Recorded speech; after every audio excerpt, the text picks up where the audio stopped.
گی آخر محبتاں دی پیشی، ختم تھی گی آخر محبتاں دی پیشی، تشریف لایا ہے مفتی عبدالواحد قریشی، خطابت دی دنیا چ عمدہ حوالہ، پروندے نے لفظاں دی کیا خوب مالا، ہے طرز تکلم انوکھا نرالا، تخیل تصور عرفات اعلیٰ، ارمان دلاں دے پورے کریسی، حضرت مفتی عبدالواحد قریشی، محب اہل بیت قتیل صحابہ، دلیل حقانی وکیل صحابہ، ڈساندن اساں کو سبیل صحابہ، کہ روشن ہے دلی کندیل صحابہ، خبر دشمن صحابہ دیوی خوب لیسی، حضرت مفتی عبدالواحد قریشی، ببانگے دہل ڈوے حق دا پیغام، مقرر نہ محمل نہ کوئی ابہام، فصاحت بلاغت بھی کردی سلام، اللہ رے شورش کی ابو الکلام، اہل حق تے اہل حق باطل منیسی، حضرت مفتی عبدالواحد قریشی، کچڑ کہیں تے نہ ہرگز اچھالے، واضح پر کر دے اندھیرے اجالے، تاریخ دے بھی ہن گہرے مطالعے، تبندہ تراشے نادر حوالے، نال چاواں دے اسلم ہن جیکوں سڈیسی، تشریف لیاندن حضرت مفتی عبدالواحد قریشی، تشریف لاتے ہیں حضرت مولانا مفتی عبدالواحد قریشی سے۔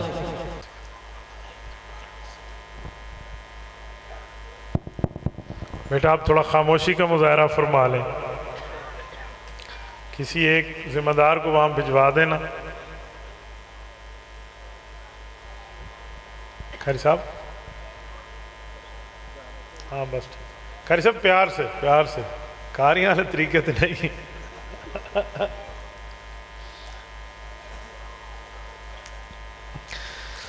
الحمد لله نحمده ونستعينه ونستغفره ونعوذ بالله من شرور أنفسنا ومن سيئات أعمالنا، من يهده الله فلا مضل له ومن يضلله فلا هادي له، قال الله تبارك وتعالى ذلك الكتاب لا ريب فيه هدى للمتقين، عن علي بن أبي طالب رضي الله تعالى عنه قال قال رسول الله صلى الله عليه وسلم ألا إنها ستكون فتنة، قلت وما المخرج منها يا رسول الله؟ قال كتاب الله فيه نبأ ما قبلكم وخبر ما بعدكم وحكم ما بينكم، هو الفصل ليس بالهزل، من تركه من جبار قسمه الله، ومن ابتغى الهدى في غيره أذله الله، وهو حبل الله المتين، وهو الذكر الحكيم، وهو الصراط المستقيم، هو الذي لا تزيغ به الأهواء ولا تلتبس به الألسنة، ولا يشبع منه العلماء، ولا يخلق عن كثرة الرد، ولا ينقضي عجائبه، هو الذي إذ سمعته الجن حتى قالوا إنا سمعنا قرآنا عجبا يهدي إلى الرشد فآمنا به، من قال به صدق، ومن عمل به أجر، ومن حكم به عدل، ومن دعا إليه هدي إلى صراط مستقيم۔ رواه الإمام الهمام الترمذي في جامعه، صدق الله العظيم وبلغنا رسوله النبي الأمي الكريم، ونحن على ذلك لمن الشاهدين والشاكرين، والحمد لله رب العالمين۔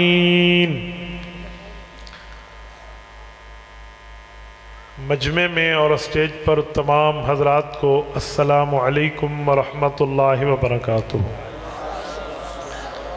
میرے معزز دوستو، آج نومبر کی پہلی تاریخ 2025 ہے اور بروز ہفتہ ہے۔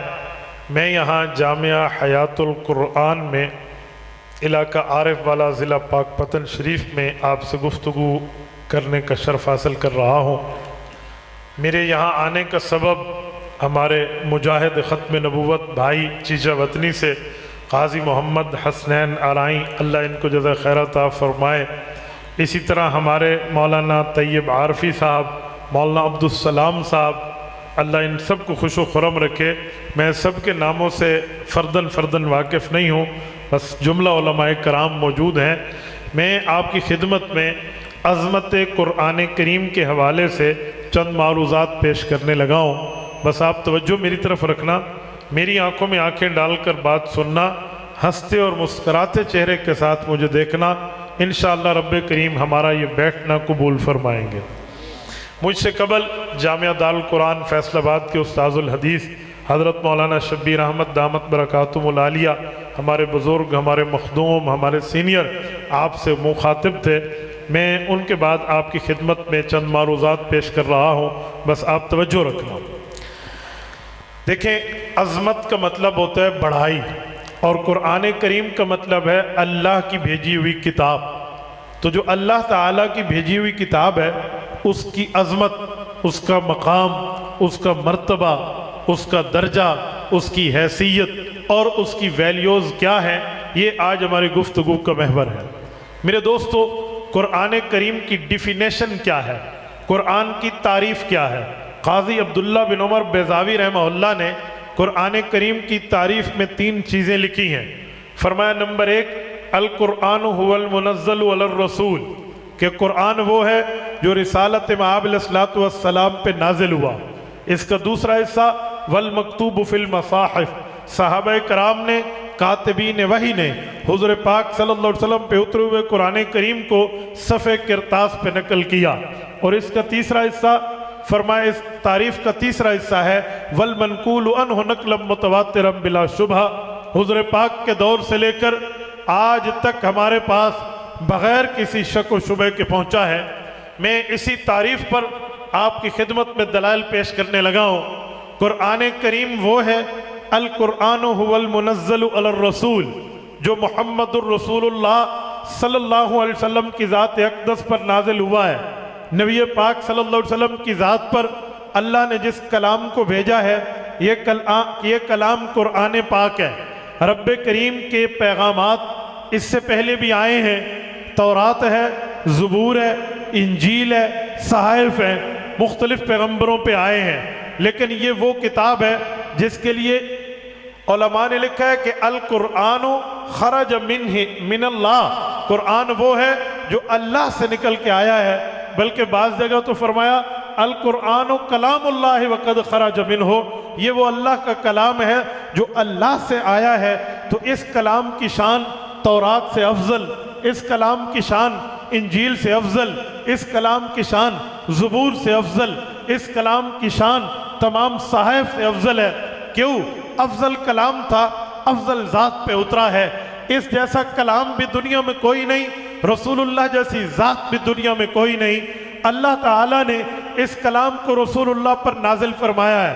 میں یہاں ایک جملہ کہنے لگا ہوں، اترنے میں تورات بھی اتری ہے، انجیل و زبور بھی اتری ہیں، یہ بھی اللہ کی کتابیں تھیں، اپنے دور کی سچی کتابیں تھیں، لیکن ان کتابوں اور اس کتاب میں کئی فرق ہیں۔ وہ ساری اکٹھی اتری ہیں، من جملۃ واحدہ، اکٹھی لکھی ہوئی ہاتھ میں دے دی جاتی تھی۔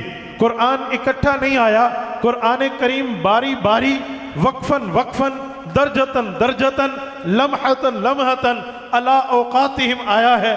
جیسے کوئی واقعہ رونما ہوتا، قرآن آتا، سوال پوچھا جاتا، قرآن آتا، کوئی مسئلہ درپیش ہوتا، قرآن آتا۔ تو قرآن اکٹھا نہیں آیا جیسے پہلی کتابیں آئی ہیں۔ اب قرآن کریم الگ الگ کیوں آیا ہے؟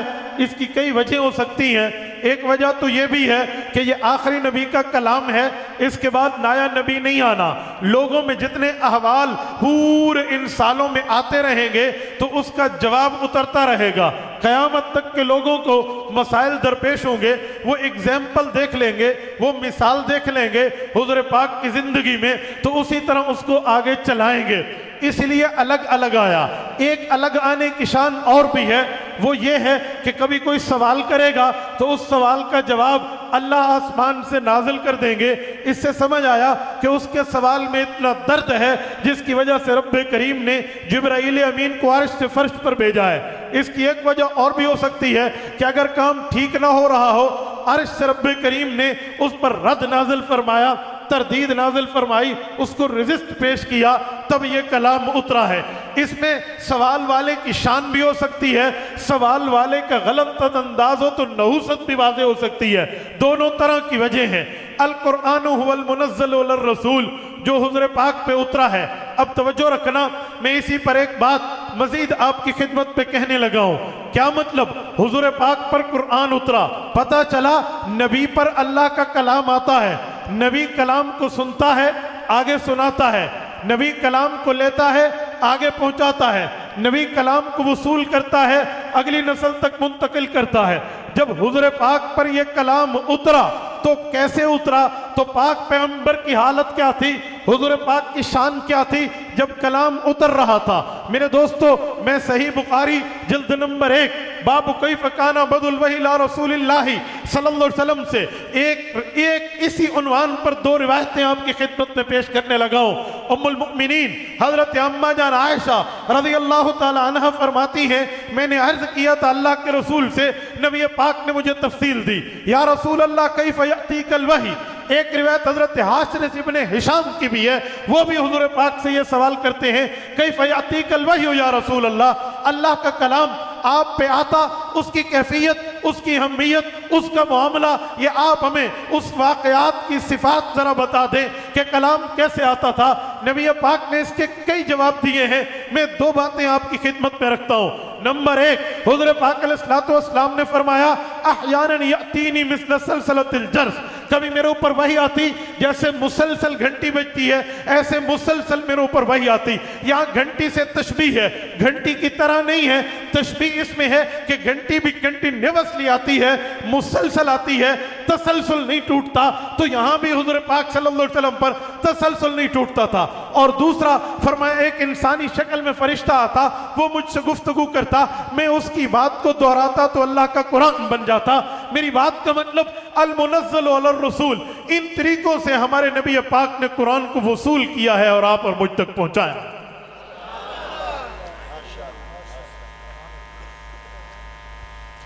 ان 2 طریقوں کو اگر مزید کھولیں تو میں اس پر ایک جملہ اور بھی کہہ سکتا ہوں، یہ بھی جلد اول بخاری کے پہلے باب میں ہے۔ صحابہ نے پوچھا تھا، حارث ابن ہشام کہتے میں نے پوچھا، یا رسول اللہ بندہ نظر آئے، وہ فرشتہ آئے، وہ آپ سے بات کرے، آپ اس سے بات کریں۔ دوسرا یہ ہے کہ بندہ نظر نہیں آئے، صرف آواز آئے، ان میں تکلیف کس میں زیادہ تھی؟ حضور پاک نے فرمایا، انسانی شکل میں فرشتہ آتا، مجھ سے ہم کلام ہوتا، یہ تو کچھ بھی نہیں تھا۔ فرمایا جو وہ کہتا میں سن لیتا، یہ تو نارمل سی بات تھی، لیکن جب آواز آتی، فرشتہ نظر نہ آتا، وَهُوَ أَشَدُّهُ عَلَيَّ فَيُفْهَمُ عَنِّي، اتنی تکلیف ہوتی کہ میرے پسینے پھوٹ پڑتے اور یہ میرے اوپر بہت سخت قسم کا وقت ہوتا تھا۔ اب توجہ رکھنا، یہ حضور پاک پہ ایسا کیوں تھا؟ اس کی ایک وجہ تو نیچر ہے، ایک وجہ تو فطرت ہے کہ فطرت انسانی ہے۔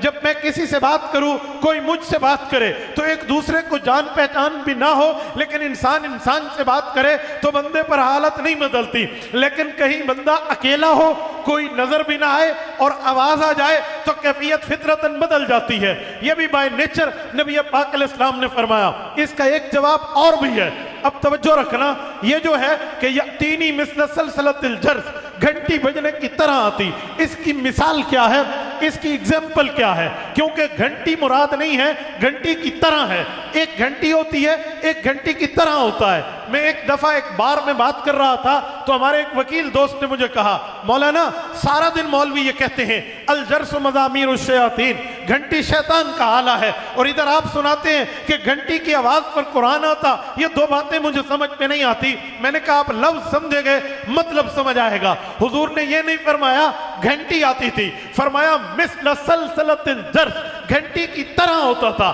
گھنٹی اور ہے، گھنٹی کی طرح اور ہے۔ کہنے لگا سوال کا جواب سمجھ نہیں آ رہا۔ میں نے کہا ایک بندے کو دیکھ کر آپ کہیں کہ یہ بندہ میرا والد ہے، دوسرے کو دیکھ کر کہیں یہ میرے لیے والد کی طرح ہے، مجھے بتائیں جو ابا ہے اس کا تو اماں سے پردہ نہیں ہے، جو ابا ہے اس کی آپ کی بہن سے پردہ نہیں ہے، جو ابا ہے اس کی آپ کی بیوی سے پردہ نہیں ہے، لیکن جو اماں ابا کی طرح ہے، کیا اس سے بھی آپ کی امی کا پردہ نہیں ہے؟ کیا اس سے بھی آپ کی بہن کا پردہ نہیں ہے؟ کیا اس سے بھی آپ کی بیوی کا پردہ نہیں ہے؟ کہتے ہیں نہیں، یہاں رتبہ بتایا جا رہا ہے، اصل ابا وہی ہے۔ میں نے کہا یأتینی مثل سلسلۃ الجرس، گھنٹی اپنی جگہ غلط ہے، حضور بتا رہے ہیں جیسے گھنٹی مسلسل بجتی تھی ایسے قرآن بھی مسلسل میرے اوپر نازل ہوتا تھا۔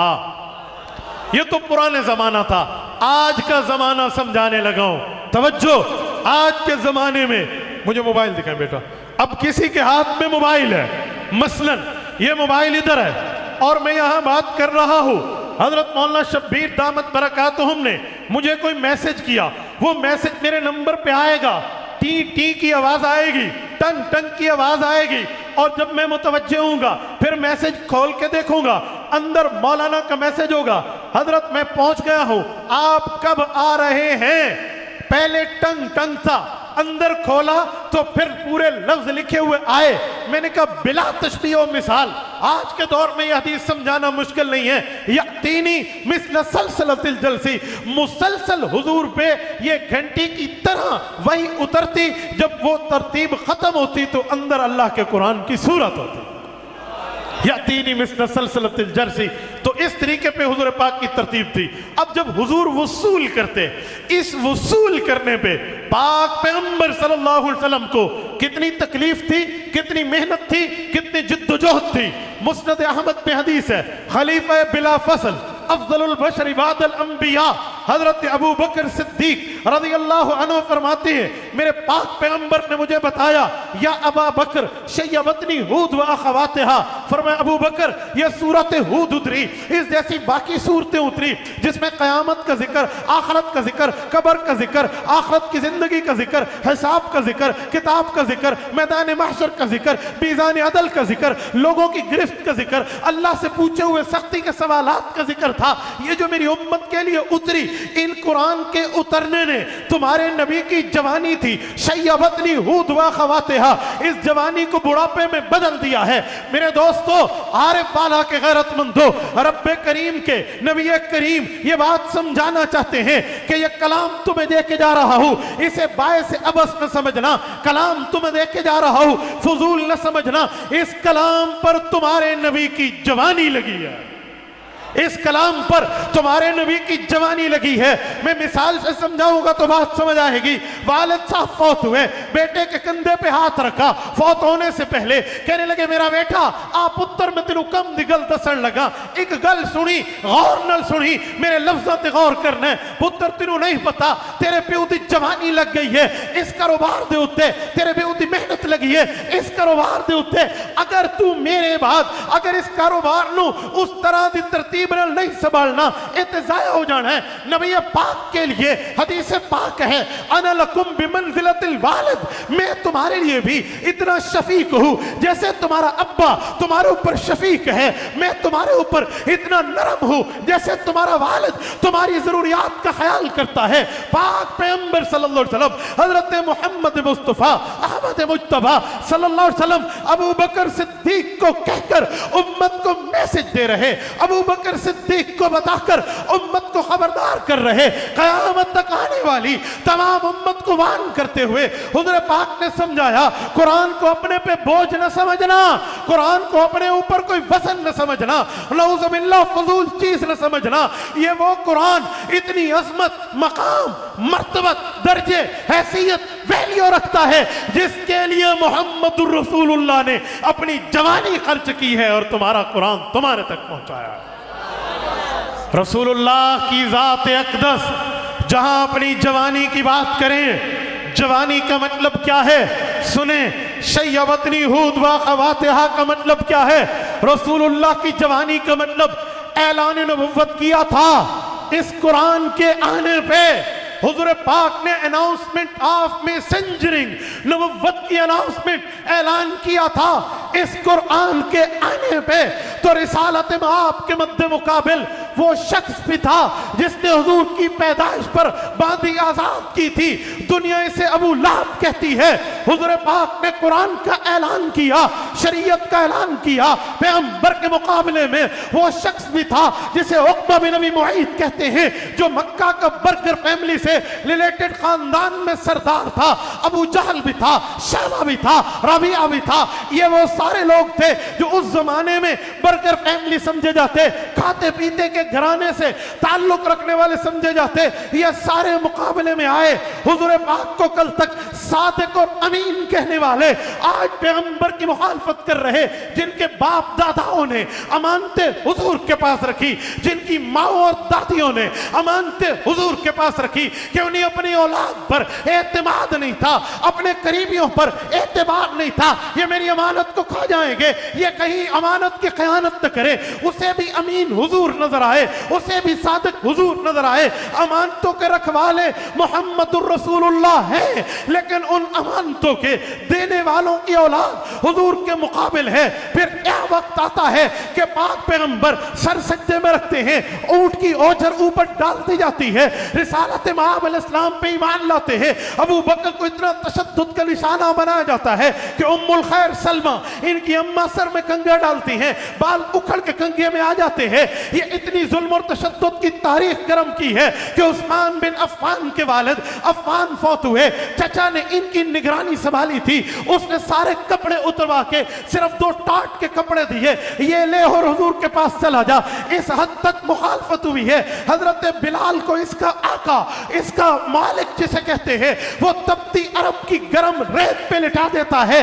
عرب کی تپتی ریت شاید تم نے نہ دیکھی ہو، میں نے عرب کی گرمی دیکھی ہے، میں نے خلیج کی گرمی دیکھی ہے، میں نے ایک ایک جگہ جا کے گرمی کو ایسے دیکھا۔ میں آپ کی خدمت میں کہنے لگا ہوں، ایک مرتبہ دوپہر میں تبوک کا سفر کر رہا تھا، ہماری گاڑی کا بونٹ اتنا گرم تھا، ایکسپیریمنٹ کے لیے، تجربے کے لیے ایک دوست نے انڈا مرغی کا لیا، اسے توڑا، انڈا اوپر ڈالا، گاڑی کے بانٹ میں اندر انڈا یوں تل گیا جیسے توے پہ تلا جاتا ہے۔ اتنی شدید گرمی کا علاقہ ہے، وہاں بلال کو تپتی ریت پہ لٹا کے اوپر سینے پہ پتھر رکھ دیا جاتے ہیں۔ ان ظالموں نے اعلان قرآن پہ اتنی مخالفت کی ہے، حضرت زنیرہ کی آنکھیں نکلی ہے، خباب بن عرد کو شولوں پہ لیٹنا پڑا ہے، حضرت یاسر شہید ہوئے ہیں، حضرت سمیہ شہید ہوئی ہے، عمار رضی اللہ عنہ اکیلے رہ گئے ہیں، اماں کی بھی قربانی دی ہے، ابا کی بھی قربانی دی ہے۔ انہوں نے اتنے ظلم کی ہے، تشدد کی ہے، یہ پاک پیغمبر نے برداشت کی ہے، حضور پاک نے سہے حوصلے کے ساتھ بات کیا۔ کبھی کبھی حضرت سمیہ اور حضرت یاسر ظلم سہ رہے ہوتے، حضور پاک گزرتے تو نبی پاک انہیں قیامت کی، جنت کی، آخرت کی، میدان محشر کی، روز قیامت اللہ کی رضا کی خوشخبریاں دیتے تھے۔ یہ وہ لوگ تھے جنہوں نے تشدد برداشت کیا، تو حضور کی کیفیت کیا ہوگی؟ میں نے ایک اعلان تو کیا ہے، میرے اپنے مخالف ہو گئے ہیں، اعلان تو کیا ہے، چچا مخالفت میں آ گیا ہے، اعلان تو کیا ہے صرف نبوت کا، میں نے کسی کی زمین پہ قبضہ نہیں کیا، کسی کے مال کو نہیں ہتھیایا، کسی کی عزت پہ انگلی نہیں اٹھائی، اور کسی سے کوئی ذاتی پرسنل اٹیکنگ نہیں ہے۔ اس کے باوجود بھی میرا ماضی ان کے سامنے، میری عمر ان کے سامنے، میری حالت ان کے سامنے، میری کیفیت ان کے سامنے، یہ مجھے آج سے نہیں باپ داداؤں کے وقت سے جانتے ہیں، اس کے باوجود بھی مخالف ہے۔ لیکن قرآن آ رہا ہے، نرمی کیجئے، قرآن آ رہا ہے، صبر کیجئے، قرآن اتر رہا ہے، خوشخبریاں دیجئے۔ یہ احکام بھی حضور لے رہے ہیں، انہی ظالموں کے ہاتھوں چکی میں پسنے والے ان قرآن پہ عمل کے لیے بھی اپنے آپ کو کوشاں ہیں۔ مجھے بتائیں، جب یہ عالم پہنچے پھر یہ اعلان ہو، آؤ اب ان سب کو شیب ابی طالب میں قید کر دو۔ ابی طالب کی گھاٹی میں حضور پاک کی قید ہوتی ہے، 1 دن نہیں، 2 دن نہیں، 1 سال نہیں، 2 سال نہیں، 3 سال تک پاک پیغمبر نے ان کے ظلم و تشدد و بربریت کو وہاں پر برداشت کیا ہے، اور وہاں یہ عالم ہے، حضور اور حضور حضور کے ماننے والوں سے سلام نہیں لینا، تعلق نہیں رکھنا، کھانے کی چیز نہیں دینا، ہدیے کی چیز نہیں دینا، کوئی ضرورت مند ہو تو تعاون نہیں کرنا۔ اس عالم میں پاک پیغمبر صلی اللہ علیہ وسلم کی بیوی خدیجۃ الکبریٰ جو تسلیاں دیتی تھی، جو حضور پاک کو گھر آنے پر دلاسے دیتی تھی اور کہتی تھی واللہ لا یخزئک ابدا، اللہ کی قسم آپ کبھی ضائع نہیں ہوں گے، انک لتصل الرحمہ وتحمل الکلہ وتقری الضیف وتکسب المعدوم وتعین علی نوائب الحق، آپ کے کام اچھے ہیں، جس کے کام اچھے ہو وہ ضائع نہیں ہوتا۔ بیواؤں کی طرفداری کرنا آپ کا کام ہے، جو نہ کما سکے اسے کما کے دینا آپ کا کام ہے،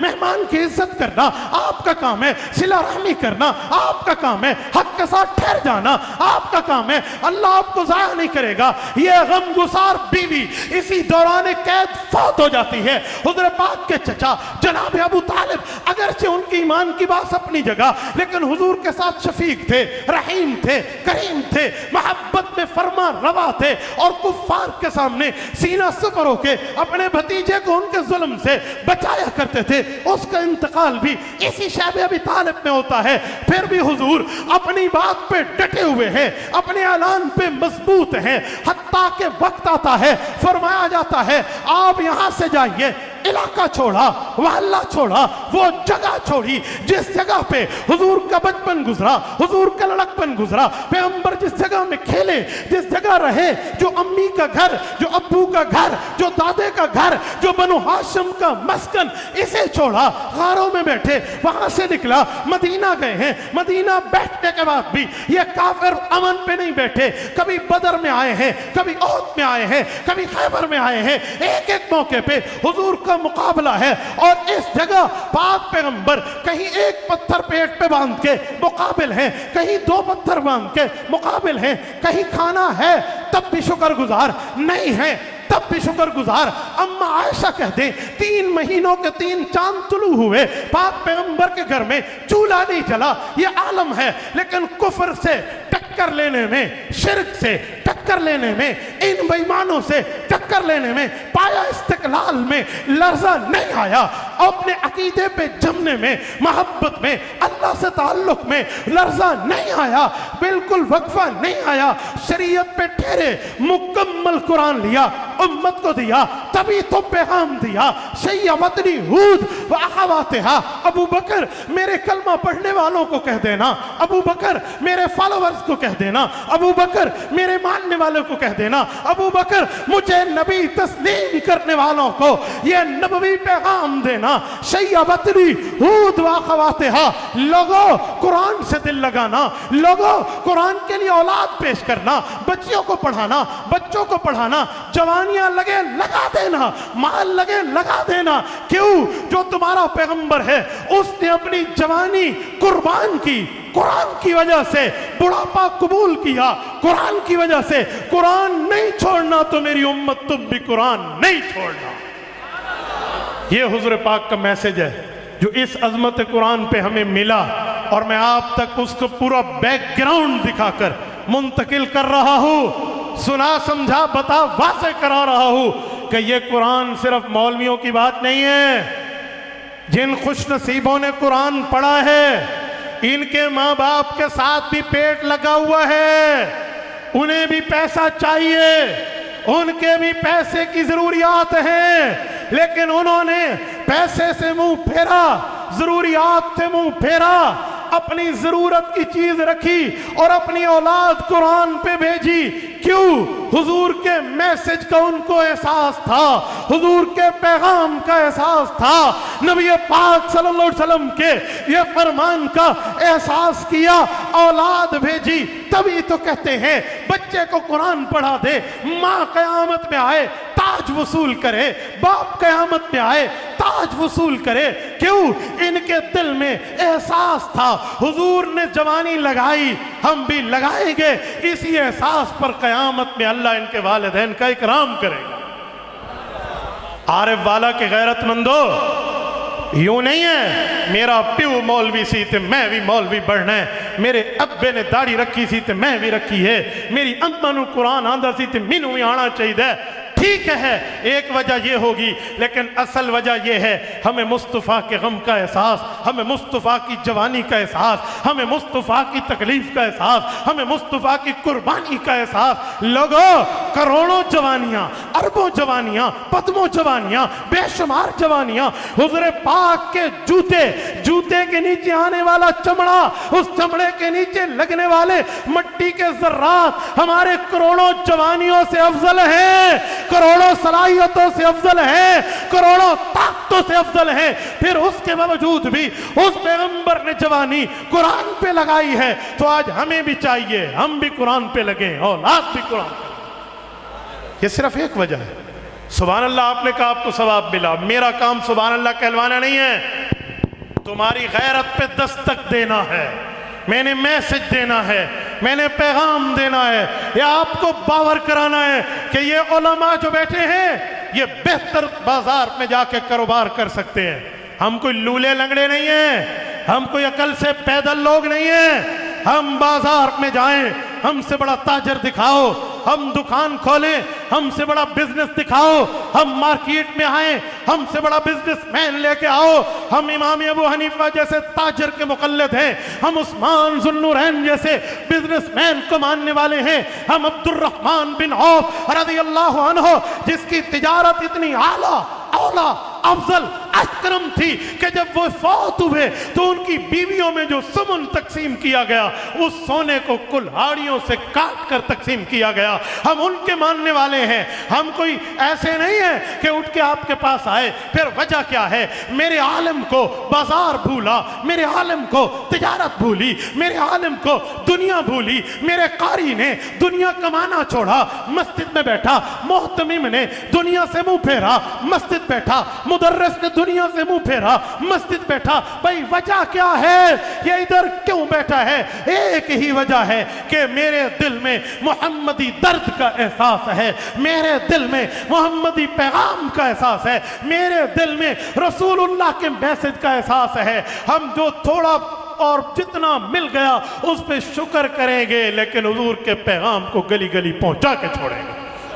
صرف یہ مقصد ہے، ورنہ کاروبار مقصد نہیں۔ یہاں کیا کاروبار؟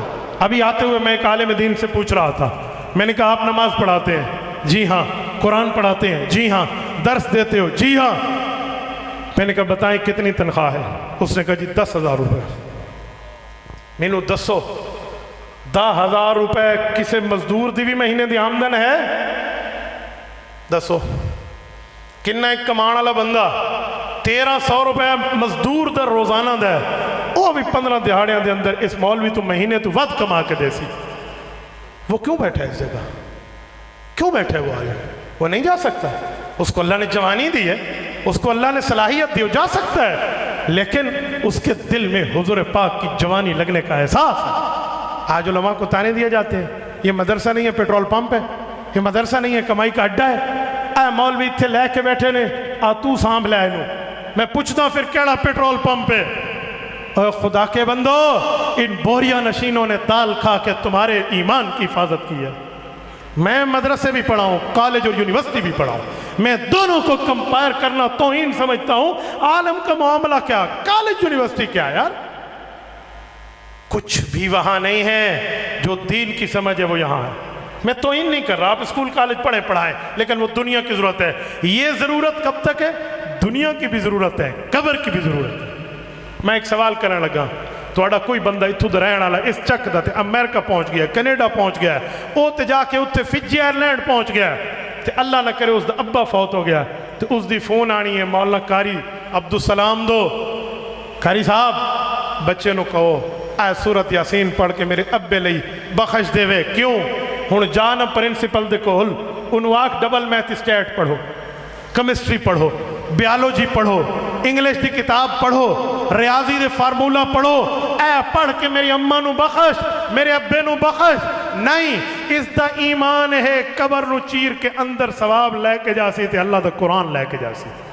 جب آپ مانتے ہیں کہ قرآن کی اتنی عظمت ہے تو پھر کیوں اپنی اولاد کو قرآن نہیں پڑھاتے؟ کس بنیاد پہ اپنی اولاد کو دین سے روشناس نہیں کراتے؟ میرے دوستو، ہمارے دل میں رسول اللہ کی جوانی قربانی کا احساس آ جائے تو کبھی دنیا کی طرف لوگ مڑ کے بھی نہ دیکھیں۔ میں ایک جملہ کہنے لگا ہوں، سنیں۔ حضرت ابو ذر غفاری رضی اللہ تعالی عنہ عشاء میں کھانا کھاتے، جو بچ جاتا کسی کو ہدیہ کر دیتے۔ ایک دن بڈھی پوچھا ہے، بیوی نے کہا صبح لئی رکھ لئیے، صبح کھا لینا ہے۔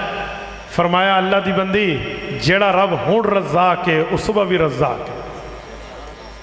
سنو، اے تقوی ہونا چاہیے۔ زکوٰۃ دینے کے لیے تو 2.5% ہے، 100 روپے پہ 2.5 روپے ہیں، 97 روپے زکوٰۃ کے آپ کے پاس، 2.5 روپے اللہ کے پاس، بہت کم ہے۔ حضرت ابو ذر غفاری رضی اللہ عنہ کو یہاں پر ذاتی خیال کچھ اور تھا، وہ کہتے تھے حکم تو یہی ہے، 2.5% غریب کو دے دیے، لیکن قرآن میں یہ بھی تو ہے نا کہ لن تنالوا البر حتى تنفقوا مما تحبون، فرمایا اپنی محبوب چیز قربان کرو۔ تو 100 روپے میں 2.5 روپے محبوب نہیں ہے، 97.5 محبوب نے اے اللہ نو دینا چاہیے۔ آپ بتائیں مجھے، کل قیامت میں یہ بھی رسول اللہ کے دربار میں آئیں گے؟ یہ نہیں کما سکتے تھے؟ بنو غفار کے عظیم چشم و چراغ، کوئی عام بندہ تو نہیں۔ ابو ذر غفاری جب ایمان لا رہے تھے، اعلان کیا نا ایمان کا، تو مکہ کے کافر ان پہ ٹوٹ پڑے۔ تو حضرت علی المرتضیٰ نے یہ لفظ کہا تھا، پتہ ہے کس کو مار رہے ہو؟ یہ بنو غفار ہے، تم نے جانا ہے شام کاروبار کے لیے، اس دی فیملی اتھے راندھی ہے، تھوڑا راہ بند کر دینا انہوں نے۔ این سارے پیچھے ہو گئے تھے، اتنی بڑی فیملی سے ریلیٹڈ تھے حضرت ابو ذر غفاری۔ آج آپ ان کی قبر پہ جائیں، ربضہ 300 کلومیٹر سے زائد کا سفر ہے مدینہ طیبہ سے۔ یقین مانے جب میں ان کی قبر پہ فاتح کے لیے جا رہا تھا، میرے میزبان مدینہ کے مولانا یاسر مجھے کہنے لگے، مفتی صاحب اے گڈی نہیں جانی، اے کوئی جی ایم سی لبو، انہیں ایک وڈے ٹہران والی، اتھے تے ریت تے پورے انہیں ایک ٹیلے نے، اتھے کاراں شاراں دا کم کوئی نہیں۔ اس شخص نے وہیں جا کے اپنا بسیرا لگایا۔ آج دنیا کے رنگینیوں میں بیٹھنے والوں بیٹھو، کوئی گناہ نہیں ہے، لیکن اللہ کو ناراض نہ کرو، رسول اللہ کو ناراض نہ کرو۔ رب نے یہ نعمت دی ہے اولاد کی شکل میں، پوچھو گی تم سے کہاں خرچ کرایا؟ انہیں تم ٹوئنکل ٹوئنکل لٹل سٹار پڑھاؤ، انہیں 1 2 3 پڑھاؤ، لیکن انہیں الف لام میم ذالک الکتاب لا الکتاب لا ریب فیہ بھی پڑھاؤ، تاکہ وہ قرآن سے پڑھ سکے نا۔ قرآن پڑھنے والے یوں نہیں ہیں اے جڑا گھر دے وچوں نکما بیٹا انہوں قرآن دے وال بھیج دے ہو، جی نہیں، ایسے نہیں ہے۔ میں اپنے والد محترم کے لیے آج بھی دعا کرتا ہوں، اللہ کی قسم، خدا اس کی قبر پہ کروڑوں اربوں رحمتیں نازل فرمائے۔ ہم 12 اولادیں اپنی ماں باپ کی ہیں، 12 ابو نے سب کو قرآن پہ لگایا ہے، چاہے بیٹی ہے چاہے بیٹا ہے۔ 7 بہنیں ہم سے بڑی ہیں، پے در پے مسلسل 7 بیٹیاں اس شخص کی ہوئیں، میرے والد صاحب کے ماتھے پہ کبھی تیوڑی نہیں ہے۔ حضرت مولانا یقین مانے، وَدَعْ أَذَاهُمْ وَتَوَكَّلْ عَلَى اللَّهِ وَكَفَى بِاللَّهِ وَكِيلًا۔ میرا بھائی یہ پڑھ رہا تھا وَدَعْ أَذَاهُمْ، یہ کون سا سیغہ؟ اس پر بات چلی۔ میری بہن روٹیاں پکا رہی تھی اس کونے میں، اس نے وہیں سے بیٹھ کے پورے سیغہ کی تعلیل حل کی ہے۔ مجھے رونا آیا اپنے باپ کی قسمت، میں نے کہا تم نے قرآن پڑھا ہے۔ میرے دوستو، اولاد جیسی پونجی قرآن پہ لگاؤ۔ کیا دنیا میں ادھر ادھر بٹھا کے ہم نے مرنا نہیں ہے، دنیا سے نہیں جانا۔ میرے دوستو، میرے ابا جی فرماتے ہیں، میں ایک مرتبہ ایک شوق میں آیا کہ قرآن کو ادبی رنگ میں پڑھیں۔ ادبی رنگ کا کیا معنی؟ کہ یہ لفظ عرب کی زبان میں کس جگہ بولا چاہتا تھا تو وہی صیغہ ادھر کیوں بولا گیا ہے، اسے کہتے ہیں علم ادب کی شکل میں۔ آج کل ہمارے 8 سال میں نہیں پڑھایا جاتا ہے اس شکل میں۔ ابا جی کہتے ہیں میں نے بندہ ڈھونڈا اپنے زمانے میں تو مجھے مولانا مفتی محمد شفیع سرگود بھی رحمہ اللہ نظر آئے۔ 15 جولائی 1966 میں انتقال ہے ان کا۔ حضرت مفتی محمد شفیع صاحب معارف القرآن والے ہیں نا، ان سے 25 سال سینئر ہیں وہ، مفتی شفیع سرگود بھی رحمہ۔ ابا جی کہتے ہیں میں سراج العلوم سرگودہ ان کے پاس گیا اور میں نے کہا شیخ میں آپ کی خدمت میں آیا ہوں، مجھے ادبی رنگ میں قرآن پڑھائیں کہ یہ الفاظ حضور کے زمانے میں کیسے بولے جاتے تھے جو قرآن میں اللہ نے استعمال فرمائے ہیں۔ کہتے ہیں ایسے خاموش ہوئے تو پھر میں نے ویکھ کے کہتے ہیں ہوش تے ہیں محمود الحسن، کیڑی گل کردہ پیا ہوش ہیں؟ میں کہا جی حضرت میں تے ہوش ہی گل کردہ، دسو کوئی مسئلہ؟ فرمائے 40 سال لگ جانے نہیں اس کام تے۔ کتنے؟ تو میں نے کہا صرف رنگج پڑھا، نحوی رنگج پڑھا، فلسفے دے رنگج پڑھا، قرآن حدیث تفسیر دے رنگج پڑھا، میں تینوں پڑھا دینا ہے، وہ سوکھا کام ہے۔ اے ادبی رنگج ایک ایک لفظ دا قرآن دے وچ اتر کے گہرائی دے نال بڑا اوکھا کام ہے، 40 سال لگنے نے۔ ابا جی کہتے ہیں میں نے ایک ہی لفظ کہا کہ حضرت اللہ نے عمر دی ہے تو پھر قرآن کے لیے دی ہے۔ کہ 40 کیا 50 لگ جانے نے، میں ادبی رنگ پڑھ کے جانا تھوڑے کو۔ والد صاحب کہتے ہیں مفتی شفیع صاحب نے مجھے فرمایا اچھا ٹھیک ہے، اٹھے اور اپنی مراقبہ گاہ میں تشریف لے گئے، خلوت گاہ جو حضرت کی تھی. کچھ ٹائم وہاں مراقب ہوئے، مراقبے کے بعد واپس آئے تو رو رہے تھے، آنکھوں سے آنسو تھے. اس بندے کو بلائے، مجھے کہا بیٹا آپ کا میرا وعدہ ہے، میں آپ کو ادبی رنگ میں قرآن پڑھاؤں گا. والد صاحب کہتے ہیں میں خوش ہو گیا. اگلے دن پھر ہم بیٹھے، کہتے ہیں ہم صبح بیٹھتے، عصر تک جو ہم پڑھتے نا تو ایک آیت بھی حل نہ ہوتی، اتنا لمبا تفصیل کے ساتھ حضرت کلام فرما دے. تو مجھے احساس ہوا کہ حضرت نے مراقبے میں کیا دیکھا. تو میں نے پوچھا کہ شیخ آپ نے مراقبہ کیا، اس کے بعد آپ نے فوراً مجھے کہا کہ میں پڑھانے کے لیے تیار ہوں، حالانکہ پہلے تو آپ مجھے کہہ رہے تھے 40 سال لگ جانے نے. کہتے پھر حضرت کی آنکھوں میں آنسو آئے. کہتے میں نے دامن تھاما کہ شیخ میں نے آپ کو ناراض کیا، اگر غلطی ہے تو معذرت. کہتے نہیں بیٹا، میں نے جب مراقبہ کیا مجھے اللہ تعالیٰ نے دل میں اس بات کا القاء کیا کہ محمد شفیع تو نے خوش خوراکی مانگی ہم نے تمہیں دے دی، خوش لباسی مانگی ہم نے تجھے دے دی، تو جو دعا مانگتے ہم تمہیں دیتے ہیں. ایک بندہ میرے قرآن پڑھنے کے لیے تیرے پاس آتا ہے تو اسے ڈراتا ہے 40 سال لگ جائیں گے. کہتے ہیں اس بات پر میں تیار ہوا کہ میں پڑھاؤں. پتہ کتنے سال لگے؟ 3 سے 4 سال ہی پورے نہیں تھے. والد صاحب کہتے ہیں میں نے الحمد کی الف سے والناس کی سین تک پڑھ لیا. میرے دوستو، میرے ابا کا قرآن سے جو عشق ہے نا، میں نے اس کو دیکھا ہے تو یوں ہمیں پوری اولادوں کو لگایا. کبھی بھی ایسا نہیں ہے کہ دنیا کے کسی مسئلے میں ابا جی مجھ سے ناراض ہوتے. اگر کبھی نماز میں سستی ہو جاتی نا بس پھر ساڑی خیر کوئی نہیں. اس دے علاوہ سارے گلم برداشت ہوتے سن. میرا ہاتھ اٹھا کے والد سے مجھے 3 نعرے لگواتے تھے، مجھے آج بھی یاد ہے. یا اللہ مدد، مشکل کشا اللہ مدد، حاجت روا اللہ مدد. یعنی اللہ سے جوڑو، نبوت سے جوڑو. میں بالکل بچہ تھا، داڑھی مونچھ کے ایک بال بھی نہیں تھے. والد سے مجھے کہتے بیٹا میرے ساتھ وعدہ کرو، تمہاری داڑھی آئے گی، رسول اللہ کی سنت ہے، اسے کبھی تم نے نہیں کاٹنا. پتہ بھی نہیں ہوتا سی داڑھی کنوں کہتے ہیں. ایک لفظ والد صاحب کو مجھے آج بھی یاد ہے. ابا جی فرماتے تھے اے اتھے اس طرح نہیں چلایا، پھر تو حضور پاک کی سنت تے چلا لے. اے میرے وعدہ کر. یہ وعدہ کراتے ہم سے. آج وہ شخص دنیا سے رخصت ہے. میں اپنی اولاد کو بھی لے کے جاتا ہوں نا ان کی قبر پہ تو پہلے اسے کہتا ہوں بیٹا قرآن پڑھو. دادے کی قبر تے کھڑو کے قرآن پاک پڑھ. کیوں؟ اس نے ہمیں لگایا، ہم نے تمہیں لگایا. میرے دوستوں میں آپ کو بھی یہی کہتا ہوں، اللہ نے عمر دی ہے، علم دیا ہے، صحت دی ہے، جوانی کی دولت دی ہے، تو اپنی اولاد کو قرآن پہ لگائیں. خود بھی قرآن پڑھیں، اولاد کو بھی لگائیں. کیا فائدہ ہوگا؟ یہ سندھ آپ سے دور نہیں ہے. صوبہ سندھ کا پہلا ڈویژن سکھر، شکارپور روڈ پہ جاؤ، محبوب گوٹ ہے، وہاں جامعہ دارالہدیٰ ہے. اس صحابی کی قبر موجود ہے جس کی روایت پہ پڑھنے لگا ہوں. حضرت معاذ جہنی رضی اللہ عنہ حفظ قرآن کی فضیلت بتاتے اور ہمارے ملک پاکستان میں ان کی خبر ہے. کیا فرماتے کہ نبی پاک نے فرمایا من قرأ القرآن وعمل بما فیہ، جس نے قرآن پڑھا اس کے مطابق عمل کیا، ماں باپ نے ساتھ تعاون کیا تو کیا ہوگا؟ فرمایا البس والداہ تاجا. ان کے ماں باپ آئیں گے قیامت میں، اللہ فرشتوں کو کہے گا انہیں تاج پہنا دو. تاج کا کیا مطلب ہے؟ اے متھے تے تاج لا کے بہ جاؤ، انہوں تاج کہنے ہیں. البس والداہ تاج کا مطلب کچھ اور ہے. تاج کا مطلب بادشاہی ہے. کہتے ہیں نا جس دے سر تے تاج ہے اسی دا ہی راج ہے. تاج دا مطلب ساورنٹی اور گورنرشپ اور بادشاہت ہوتی ہے. تو فرمایا گویا دنیا میں بادشاہوں کو اتنا پروٹوکول نہیں ہوگا جتنا حافظ کو قیامت میں. نہیں، حافظ کی امی اور ابو کو پہنایا جائے گا. جیڑے خود حافظ ہومن تاں بھی ٹھیک ہے تے نہ ہومن تے تاں بھی ٹھیک ہے. صرف والدین دا مقام ہے، نہ اولاد لے سی قرآن تے.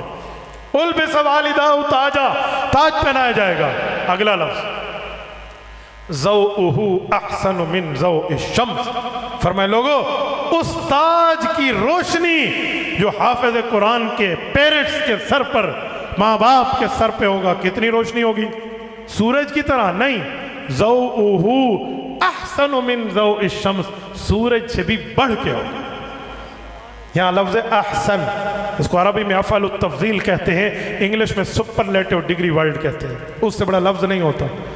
احسن من ضوء الشمس، فرمایا اتنی سورج کی روشنی روشن نہیں ہے جتنی ماں باپ کے سر پہ رکھے ہوئے تاج کی روشنی روشن ہوگی. کیوں؟ اس نے اپنی اولاد کو قرآن پڑھایا تھا. میرے دوستو اولاد کو قرآن پہ لگاؤ. میرے ساتھیوں یہ مدرسہ اس تمہارے لیے اس علاقے میں یہ نعمت ہے. پتہ نہیں کتنے بچے مجھے فرما رہے تھے جنہوں نے قرآن پڑھا. 22 طالب علم، 44 تاج ان کے پکے ہیں قیامت میں جو ایک ماں کے سر پہ ہوگا، ایک باپ کے سر پہ ہوگا. ایک حافظ کے گھر 2 تاج، ایک حافظ کے گھر 2 تاج، ایک ماں کا اور ایک باپ کا۔ یہ 22 ہیں تو 44 تاج تو آ گئے نا، 44 کراؤنز۔ آپ بتائیں مجھے اس سے بڑی سعادت؟ اور 44 تاج میں حضور کی زبان میں کہنے لگا ہوں، احسن من جو الشمس، یہ سورج جتنا روشن نہیں ہے جو وہ تاج روشن ہے۔ کچھ چھوٹی بات تھوڑی ہے، یہ اس زبان کے نکلے ہوئے لفظ ہیں جس زبان پر 63 سال میں کبھی جھوٹ آیا ہی نہیں۔ یہ اس زبان کے الفاظ ہیں جس زبان کے لیے میں کہوں سورج مشرق کے بجائے مغرب سے طلوع ہو جائے، آقا کا فرمان جھوٹا؟ بولیے بولیے، اللہ نے آپ کو زبان دی ہے، حضور کا فرمان جھوٹا نہیں ہو سکتا۔ تو آج آپ کو یہاں عظمت قرآن کانفرنس میں بلانے کا یہی مقصد ہے کہ لوگوں اپنی اولاد کو قرآن پڑھاؤ، بھلے پڑھاؤ اسکول، بڑے پڑھاؤ کالج، بھلے پڑھاؤ آپ یونیورسٹیز جا کر، میں منع نہیں کرتا۔ یونیورسٹی سے نکلنے والا ڈاکٹر ہوگا، جسم کا علاج کرے گا، انجینئر ہوگا، آٹوکیڈ میں تمہاری کنسٹرکشن کرے گا، جج ہوگا، فیصلہ دے گا، وکیل ہوگا، کیس لڑے گا، جرنیل ہوگا، ملک کی حفاظت کرے گا، بیوروکریٹ ہوگا، جو بندہ تمہارا نظام مملکت سنبھالے گا، یہ کالج کی پیداوار ہے، یہ یونیورسٹی کی پیداوار ہے، یہ وہاں پر کے اسکول کی پیداوار ہے، لیکن جو پیداوار یہاں کی ہے وہ اس سے بڑھ کے ہے۔ وہ صرف اس وقت تک ہے جب تک تمہارے بازو میں موجود نبض چل رہی، تمہارے دل دھڑک رہے، تمہاری آنکھیں پھڑک رہی، تمہارا سانس جاری ہے۔ اسکول کی تعلیم، کالج کی تعلیم، یونیورسٹی اور انسٹیٹیوٹ کی تعلیم تب تک فائدہ مند ہے، لیکن جب آنکھ بند ہوئی، سانس بند ہوا، آپ کے دل کی دھڑکن بند ہوئی، تو پھر اللہ کا قرآن آئے گا، حضور کا فرمان آئے گا۔ تو جب اللہ کا قرآن، رسول اللہ کا فرمان ہوگا تو پھر تب ہوگا جب ہم اپنی اولاد کو پڑھائیں گے۔ عجیب بات ہے، آج جب کہیں نا بچے کو مولوی بنا لو، عالم حافظ بنا لو، پتہ کیا کہتے ہیں؟ وہ کیڑی عزت ہونی ہے مولوی دی؟ اے عزت نہیں، سارے ہیں جو کلہ مینو اتھے کرسی تے بایا ہوئے، میرے منہ تے بلبل بیٹھی ہے، 2 پرندے بیٹھے نے میرے کندیاں دے اتھے پھول پہنے، ہاں میں کسی وڈی ماں دا پتر ہاں۔ کیوں؟ آپ نے عزت دی ہے اللہ کے قرآن کے لیے، نبی کے فرمان کے لیے۔ یہ تو دنیا میں ہے، آخرت میں تو اس سے بڑھ کے ہوگا۔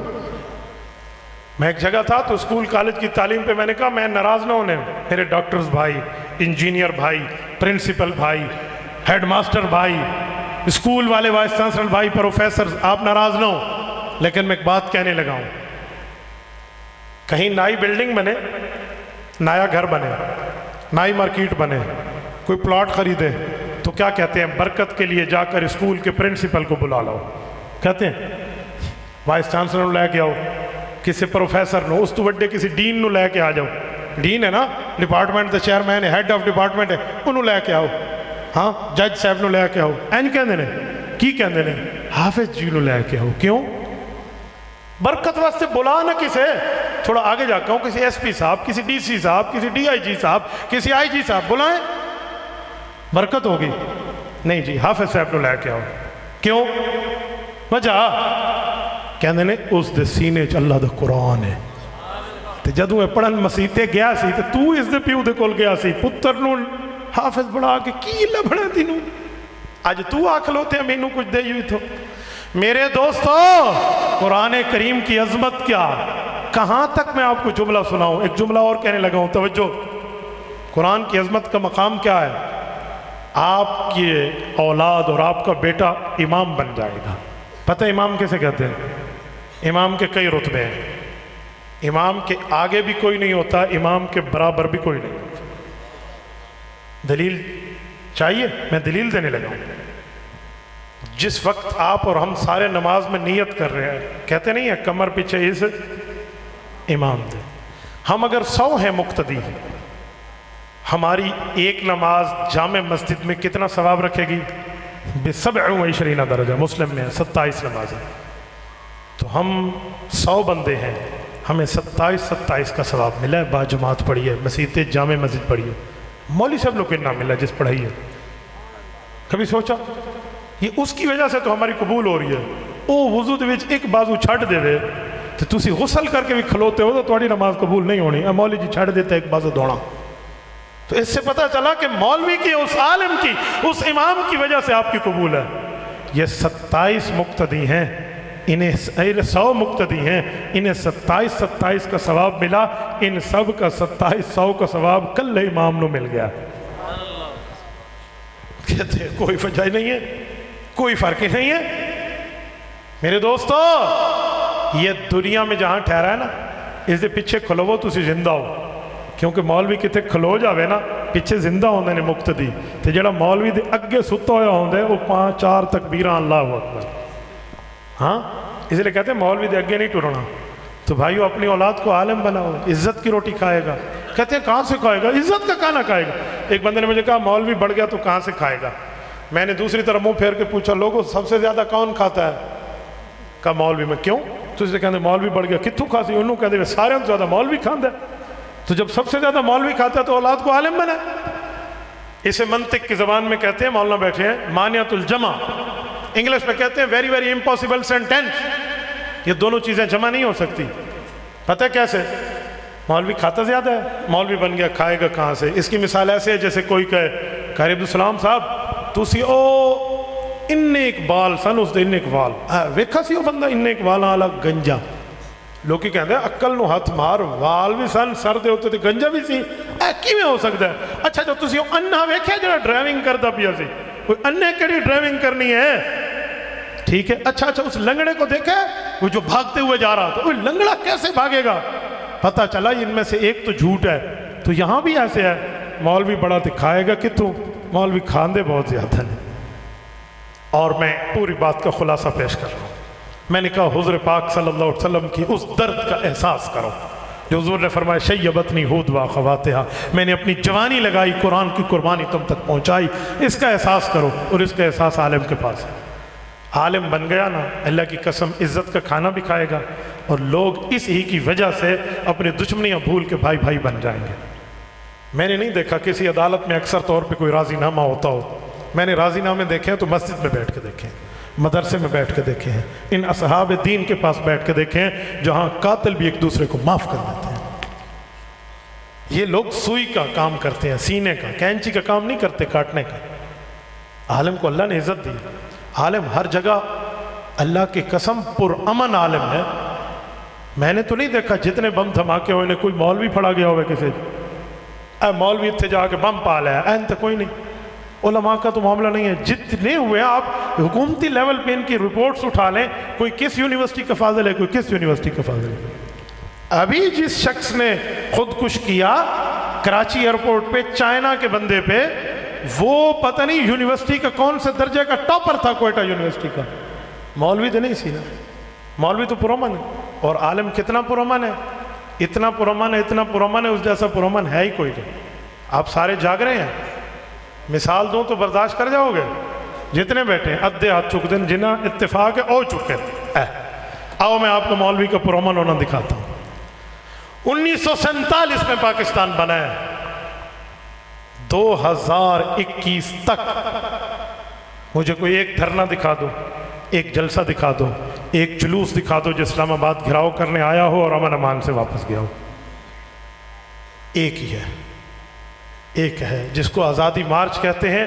اور عالم دین کے سربراہ، علماء کے تاج، قائد ملت اسلامیہ حضرت مولانا فضل الرحمان اس کی قیادت کر رہے تھے. 1500 کلومیٹر چلے کراچی کے ساحل سے لے کر کشمیر ہائی وے اسلام آباد پاکستان مونومنٹ تک 1500 کلومیٹر بائی روڈ آئے. بائی سی کسی تیراکی کر کے سمندر سے نہیں آئے، بائی ایئر کوئی جہاز پہ نہیں آئے، مولانا خود قیادت کر کے آئے ہیں. اس 1500 کلومیٹر میں کسی جگہ کسی دکان کا شیشہ نہیں ٹوٹا، کسی جگہ کسی درخت کو نہیں اکھاڑا گیا، پھول کو نہیں توڑا گیا. لاہور میں جب مولانا گفتگو کر رہے تھے میٹرو کی سروس اوپر جاری تھی. صحافی بھی کھاندے پیسہ لاسی تھی، کدھی بھی نہیں دیکھا ہے اس طرح. میں نے ان آنکھوں سے اسلام آباد میں دیکھا ہے حضرت کے دھرنے میں ایمبولینسز کو راستہ دیا جا رہا تھا. مولوی تو پرامن ہے، اور پرامن بھی ہے اور اس کا دامن صاف بھی ہے. میرے صوبے میں آج 15 سال ہونے کو ہے، مولانا کی مخالف گورنمنٹ کو، مجال کہ انہوں نے ایک ٹیڈی کی کرپشن مولانا کے دامن پہ ثابت کی ہو، ایک ٹیڈی کی جلسے تے کھلو کے بازو چڑھا کے تے کچھ بھی آکھا جا سکتا ہے، اے عدالت بھی تواڈی سی، ایک پیج تے بھی تسی سی، سارے معاملے تواڈے سن، اے مولوی دی کوئی کرپشن لے کے تے ہو؟ حضرت میں اسی لیے کہتا ہوں عالم عالم ہوتا ہے وہ مدرسے میں بیٹھا ہو یا اسمبلی میں بیٹھا ہو۔ یہ ختم نبوت کا مسئلہ جنہوں نے حل کیا تھا سیاسی مولوی سن نا۔ میں اس مسئلے پہ صرف اپنی بات نہیں کرتا، اس میں بریلوی علماء، اہل حدیث علماء، دیوبندی علماء، باقی سارے اکٹھے تھے، اور ہم ختم نبوت کے مسئلے پہ کل بھی ایک تھے، آج بھی ایک ہیں، ٹھیک ہے؟ اس مسئلے پہ ہم ایک ہیں، جڑے ساڑھے مسئلے نا اسی گالج بہ کے حل کر لینے نے، لیکن مرزے لئی اسی ایک ہے، ہاں چھوٹے وڈے دعاں دے واسطے۔ توجہ میرے دوستو، ختم نبوت کے مسئلے پہ یہ علماء تھے جنہوں نے جناب ذوالفقار علی بھٹو کو اس بات پہ ایگری کیا تھا کہ قومی اسمبلی میں ختم نبوت کا مسئلہ زیر بحث آنا چاہیے۔ مولانا مفتی محمود کہتے ہیں میں درمیان میں تھا، میرے دائیں طرف مولانا شاہ احمد نورانی تھے، میرے بائیں طرف پروفیسر غفور احمد تھے۔ ہم نے پرائم منسٹر سے ملاقات کر کے یہ بات طے کی تھی کہ قومی اسمبلی میں یہ مرزا ناصر آئے گا، وہ اسے درخواست میں لکھ چکا تھا، مجھے بلائیں۔ پھر عارف والا کے غیرت مندوں 13 دن تک رسول اللہ کی وکالت کی جنگ لڑی گئی ہے، 13 دن تک، 13 دن کے شب و روز کی محنت پہ رسول اللہ کی ختم نبوت کے لیے یہ علماء میدان میں تھے، اور آخر مرزا قادیانی کا کفر، اس کا دجل، اس کی شدت، اس کی 2 نمبری کو سامنے لا کر اس فتنے کو پاکستان میں تشتز بام کیا ہے تو انہی سیاسی علماء نے کیا ہے۔ اسی لیے مرزا آج تک بیٹھ کر ان علماء سے کانپ رہا ہے۔ تو یہ عالم جہاں بیٹھے، مولوی جہاں بیٹھے، وہ امن کا استعارہ ہوتا ہے۔ اس لیے کہتا ہوں یہاں مسجد تک بھیجنا تمہارا کام، ان سے امامت کی خدمت لینا میرے اللہ کا کام، کریں گے انشاءاللہ۔ جتنے ساتھی ہیں اپنی اولاد کو دین پہ لگاؤ گے، ارادہ کر رہے ہیں اپنی اولاد کو دین پہ لگاؤ گے، بچیوں اور بچوں کو دین پہ لگاؤ گے، حافظ عالم بناؤ گے، جزاکم اللہ۔ اگر آپ کا یہی اقرار اور وعدہ ہے تو میں یہ کہہ کر بات ختم کر رہا ہوں، جاؤ جا کے مہر تاباں سے کہہ دو تم اپنی کرنوں کو گن کے رکھو، میں اس جہاں کے ذرے ذرے کو خود چمکنا سکھا رہا ہوں۔ اقول قولی ھذا واستغفر اللہ وآخر دعوانا ان الحمد للہ رب العالمین۔